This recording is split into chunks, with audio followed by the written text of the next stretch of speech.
Hey guys, welcome back to another What Grinds My Gears. Today, we're talking about people who point out self-harm scars. We feel like it's something that should be talked about.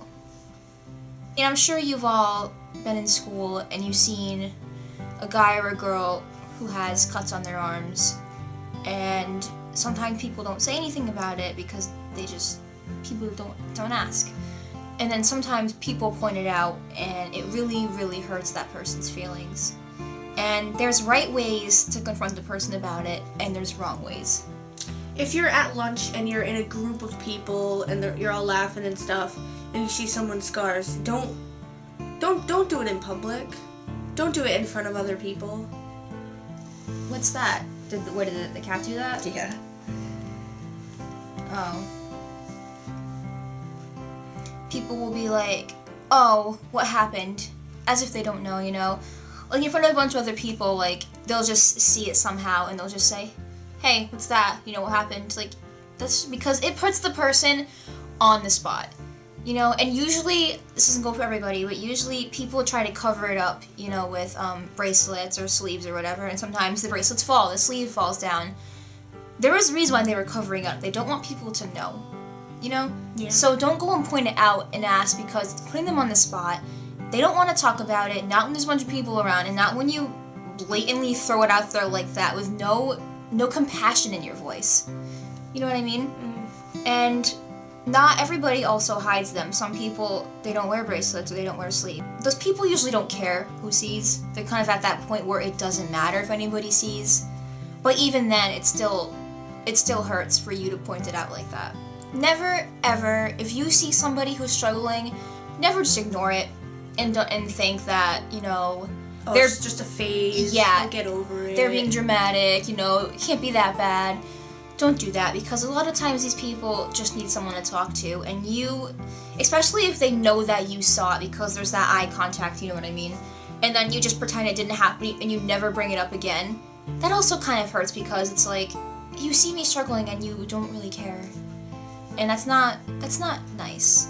I mean, it's just nice to try to help these people, you know? Even if it doesn't help them, they know that you don't want them to do that.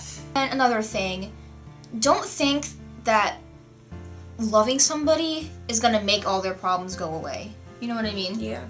Like, it's not that easy. Just loving somebody is not going to make everything go away. It doesn't work like that. There's a lot more deeply rooted problems than they're single or something like that. What really pisses me off is when people are like, oh, like, it'll go away, it'll get better. Like, if it's depression, like actual literal depression, it's not just gonna go away. You're not just gonna get over it. It's a physical problem in your brain. Your chemicals are not balanced and stuff, and it's not going to get better on its own. It doesn't do that. You wouldn't say to somebody who has cancer, oh, you know, it'll get better, it'll pass. It's just, you know, it's no big deal. Why can't you just not think about it? Like, depression is not an emotion. No. That's the problem that a lot of people think it is. I mean, being depressed is an emotion. You can feel depressed without physically having depression. That's different. But depression itself is not a feeling. It's a real mental problem. And you can't just get over it. It doesn't work like that. Same with anxiety. Same thing with anxiety, right? It's not... These things are real diseases. They're not just things that people say they have. It's not your fault. It's not something that you can get over, so don't think, I'm not feeling any better and people are saying that I should, or what's wrong with me. It's not. It's in your brain. You can't help it. So... just don't hate yourself more because you're suffering from this, because it's not your fault. It's really, really not your fault. And I'm not just saying that like everybody says, you know, this isn't your fault, honey. It's really not your fault. Like, I don't know how to stress that enough. Don't hate yourself more.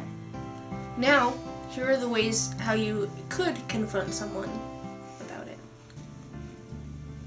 Hey, before we go to civics, you want to meet me in the hallways where I want to talk to you about something? Sure. Hey, I'm glad you met me. We were sitting earlier. I saw something, and I just wanted you to know, like, if you ever need to talk, you know, like, you know, if you need help, you can always talk to me and we can go get help together. I just don't want you to feel like you're alone, you know, I'm kind of worried. not trying to put you on the spot, but I just want to make sure you're okay. Okay, so we also wanted to add in here how to get help.